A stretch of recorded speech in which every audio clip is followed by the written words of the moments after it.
स्वास्थ्य सेवाएं ठप है और इसके पीछे डॉक्टर्स के अपने कारण हैं, उनके अपनी वजह है। डॉक्टर्स के एसोसिएशन का मानना है कि किसी मरीज की इमरजेंसी कैसे और कौन तय करेगा। नौकरशाही की दखल बढ़ेगी और डॉक्टर्स प्रताड़ित होंगे। प्राइवेट डॉक्टर्स का मानना है कि अशोक गहलोत चुनाव के लिए इसे कार्ड के रूप में देखते हैं, लेकिन बिल कौन भरेगा इस पर वो खामोश है। अशोक गहलोत ने आज उच्च स्तरीय बैठक करके आरटीएच में डॉक्टर्स के हित की बात की है और उन्हें काम पर वापस लौटने की अपील की है। लेकिन सवाल यह है कि राज्यों में राइट टू एजुकेशन भी चल रहा है। क्या सभी बच्चे स्कूल जा रहे हैं? क्या सरकारी स्कूलों में शिक्षकों की नियुक्ति उसी अनुपात में हुई है?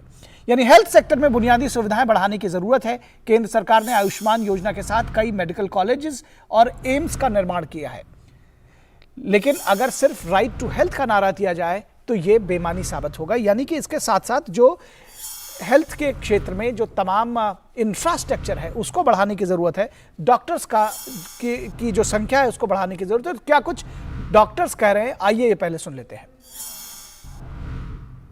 सरकार आरटीएच बिल को विड्रॉ करे या आंदोलन तुरंत खत्म हो जाएगा। अगर बिल विड्रॉ नहीं होता है तो आंदोलन चलता रहेगा और हर दिन उग्र होता जाएगा। और राजस्थान से भाजपा नेता राजेंद्र राठौड़ का क्या कहना है, आइए ये भी सुनते हैं। आज राजस्थान इस वक्त हमारे साथ जुड़े हुए हैं। धर्मेश, कितना बड़ा संकट है सरकार के लिए, किस तरह से मैनेज हो रहा है और डॉक्टर्स का क्या कुछ कहना है?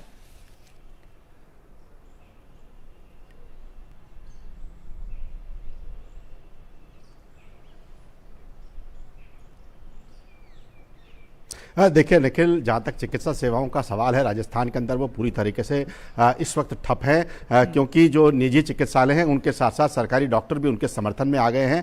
तो जो आज की परिस्थिति है उसमें ये कहा जा सकता है कि मरीज जो है वो इलाज के लिए दर दर भटक रहे हैं। जहाँ तक राइट टू हेल्थ का सवाल है, जैसा कि आपने कहा कि ये चुनावी वर्ष है, तो चुनावी वर्ष के अंदर ये राज्य सरकार की ओर से जो घोषणा की गई है, इसको लेकर जो खास करके निजी चिकित्सालय हैं उनमें बहुत सारे उनके एप्रीहेंशंस हैं। एक उदाहरण के तौर पर उनका ये मानना है कि मान लीजिए इसको राइट टू हेल्थ को आपने कंपलसरी तो कर दिया, लेकिन मान लीजिए किसी अस्पताल के पास अगर वो सुविधा उपलब्ध नहीं है, मान लीजिए कार्डियक का कोई कानून ये लागू होता है तो इलाज करना उसके लिए एक तरीके से मैंडेटरी हो जाएगा। और मीनवाइल उसके बीच में कोई घटना हो गई तो मरीज के परिजनों और चिकित्सकों के बीच में विवाद बढ़ेंगे। तो ऐसी परिस्थिति में उनका ये क्षेत्र में काम कर रहे हैं, उनके लिए एक नया संकट बनकर ये आएगा। निखिल जी निश्चित तौर पर किस तरह से राज्य सरकार इससे निपटने की कोशिश कर रही है और जो एक तरह से कहीं ना कहीं जो डॉक्टर्स हैं उनको किस तरह से उनका क्या कहना है और राज्य सरकार किस तरह से रिस्पॉन्ड कर रही है इस पर?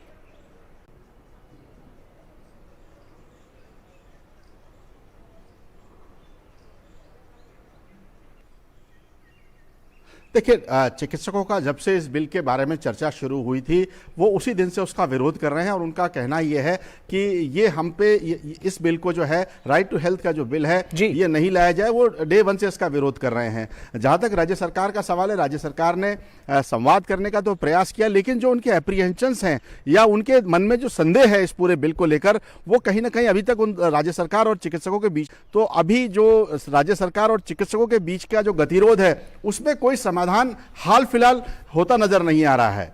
जी निश्चित तौर पर तो ये एक बड़ी समस्या है और कहीं ना कहीं इसके राजनीतिक निहितार्थ, राजनीतिक मायने भी निकाले जा रहे हैं।